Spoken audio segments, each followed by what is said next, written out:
Hi, it's Damianne again, and I know you've seen The Princess Bride, but have you ever wondered about the device that Wesley was hanging out in the dungeon? Maybe you've looked at a cheese grater and thought about all the different uses you might have for it, and maybe you've missed one. And have you seen the Saw movies? Well, you can find out what we're talking about when we talk about a Saw with our top 13 countdown of the most brutal torture devices of medieval times. Number 13, we have the classic rack. Now, we chose this because it is a very well-known torture device, but it was incredibly brutal. Now, the way this worked was the accused would be strapped by their wrists and ankles to a wooden plank, and as they would refuse to talk, whoever was interrogating them would turn this crank that would stretch that board apart and pop out and dislocate their joints. And if the accused didn't talk before it got too late, they could in fact be ripped apart. So you get up in the morning and you put on your boots. I'm even wearing one of my favorite pairs of boots today, but I bet you wouldn't want to wear these boots. They were fashioned of spiked metal wedges that would be attached from about just below the knee all the way down the foot, and they would be strapped on to the victim, and the torturer would take a metal sledgehammer and just smash into these boots until the entire leg and foot were completely destroyed. I mean, marrow would be coming out of these boots. We can thank the Spanish Inquisition for our number 11, which is a torture device called the Judas Chair. It was fashioned of a pyramid on a tripod, basically, and the victim would be lowered by ropes onto this pyramid on the small of their back, in the anus, or on a woman on the vagina. Now, depending on what the torturer felt should happen, they could be lowered on any different type of pressure, varying from hovering above it to full body weight slamming down onto this pointed pyramid. And they would either be rocked across it, or they would rock the Judas Chair to try to really dig it in, or even hung up above it and slammed down repeatedly. The most disturbing thing that I've found about this device is that it is not only still used in some Latin American countries, it's actually kind of a favorite and has been added to with things like electrified waistbands. At number 10, we have the Reinvention of the wheel. Now, this wheel had a couple of names, among which were the breaking wheel or the Catherine. The victim would be strapped to the wheel while a torturer would take a hammer or a metal rod and just break every bone in his body. This was less of a torture device and more of an execution device because very few people ever actually survived this procedure. Now, few people were lucky enough to get a fatal blow early on as a form of mercy, but most would endure this pain for hours and hours before finally dying. Number 9, we have the Iron Maiden, which was as much a mental torture as a physical torture device. It was kind of a metal coffin with spikes coming out the edges, shoved inside, so that the victim would be placed inside and the door would be closed. Now, these spikes were uneven, so you couldn't lean against them for any support, and they'd also be just a little bit farther in than a human body would hold, but not enough to actually kill them when the door was closed. This meant that the victim would be placed inside there and left with metal spikes digging into their skin or puncturing them, but still alive and still with hope of survival. They'd be left there for however long until that Iron Maiden was needed for another use. So this could be a couple of months or it could be years. Now, when you're inside this device and it's been closed, you're hoping that you might survive, that they might need it, or someone will let you out. So you try to stand very perfectly still. But But if you lean against any of the edges, these spikes will drive into you and move towards internal organs and vital things that you need to survive.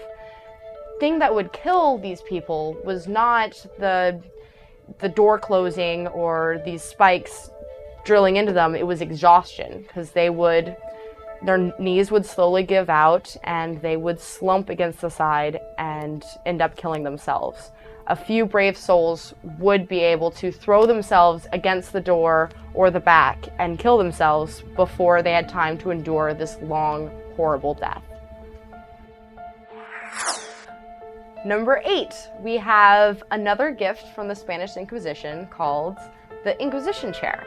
Now this looked a lot like an electric chair today, except it wasn't electrified. It just had metal spikes running all along the back and bottom and down the armrests. Now, a person who needed to have some information gathered from them would be placed naked on the chair and strapped down to these hundreds of spikes.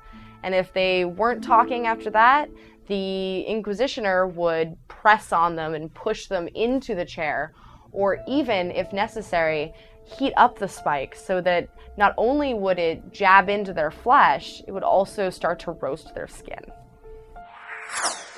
Number 7, we have the Revolving Drum, which is our human grater as opposed to a cheese grater. This was a circular object that had spikes on it that weren't quite enough to cut through someone quickly, but enough to really wear on someone's skin and eventually cut on them. Now, the accused or someone who had a little information would be laid across this with their belly down on the drum and their neck strapped into a device to hold them down.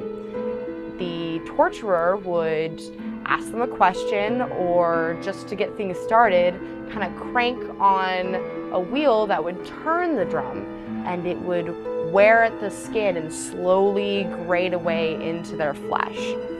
Now, if that wasn't enough, metal weights could be placed on the person's back to try to just push them in further and make it even more painful. And this could go on until death by disembowelment. Sodomy, incest, adultery, heresy, blasphemy, and a sexual union with Satan would earn you our number 6. This was called a choke pear, and it looked like a metal rod with a metal rounded end that had points at the end of it.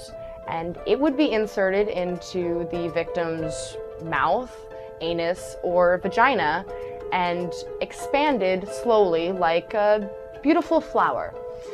These points at the end could catch on to the cervix, the intestines, or the throat, and it was a fatal device that would cause death by horrible mutilation. The Dark Ages earns a spot at our number 5 with their not-so-elegant head crusher. This was a device that had a kind of metal cap that would go over the head and just kind of a crank that would squeeze the head together and crush it. This was a deadly device, not so much torturous, just would kill you. It would first break all of your teeth, then shatter your jaw, and then your eyes would be squeezed from your sockets, and finally your brain would be squished out your ears. Now, shockingly, there are versions of this device that are still in use around the world today.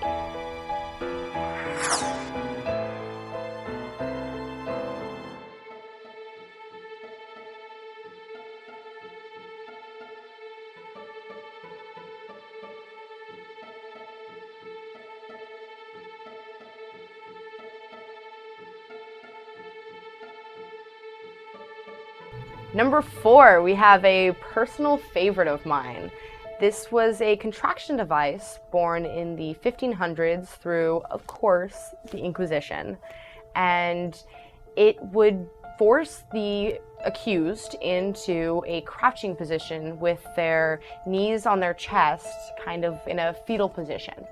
And the inquisitor would crank this device and contract the person to the point that major damage would be done to their insides and blood would be forced out of their nose and ears. Now, the reason that this was so horrific beyond the obvious pain is that commonly the person would go from a state of incredible pain straight into utter madness and would completely lose their mind at the horrific things they were feeling. A device called the Brazen Bull earned our top number 3 spot and is Felicity Rose's favorite one of our bunch. Now, this was created by a brass founder in Athens for Phalaris, the tyrant of Agrigentum. It was designed as a brass bull that had a door on the side into which the accused would be placed. Now, it would be heated with a fire underneath it that would slowly roast and cook the man alive. Now, Phalaris liked to have his parties and his feasts, so he demanded that the smoke rising from the roasting flesh would pass through incense so that it wouldn't disturb the guests, and a series of tubes would be placed through the bull so that his tortured screams would sound like the bellows of an angry bull and would be sort of a party trick. Rats will do just about anything they can to survive, and they are the source of our number 2. This was called simply rat torture, and it consisted of a man who was sentenced to death having a box placed and strapped onto his stomach with no edge on his stomach. So it's basically a box without a wall. And inside there would be rats, like 3 to 4 rats just milling about, and when the time came, they would light the box on fire or just heat it so that the rats, in their frenzied attempts to get away from the heat and survive, would burrow and chew their way through the man's stomach and intestines. It's a very gruesome way to die. Now we've reached our number 1 most brutal torture device, and it is simply called the saw. It doesn't really need a more elegant name since it's pretty self-explanatory. The person who would be subjected to this execution would be hung from their ankles upside down with their legs spread apart. This was to supply oxygen to the brain, keeping the person conscious, and blood so that it would slow the blood loss. An executioner would start at the groin and start cutting downward until the person was dead, and this could last for quite a while since they were in that position, prolonging their torture. So of course we know Hitler did a lot of damage and caused the deaths of many, many people, but do you think maybe there could be someone who is worse than Hitler? Find out on our next countdown, the top 13 mass murderers of history. Thank you so much for joining me on my top 13 countdown of brutal torture devices. Don't forget to rate my video, leave me some comments, and of course, subscribe. All right, thank you, bye. Felicity Rose is the best in the world. Oh. I hope you did. I can say it again. Felicity Rose is my favorite. She's amazing. All right, take it away. Sorry I'm not amazing yet. You're fine, you will be in like 5 seconds. I know. Like this one, I'm gonna start being amazing immediately. That was good. Good. Hi, it's Damianne again. I forgot what I was gonna say. Oops. Okay, Princess Bride. Woohoo! Whoa, whoa, too much. Whoa. Okay, that's enough, thanks. Oh God. All right, anyway, number 5.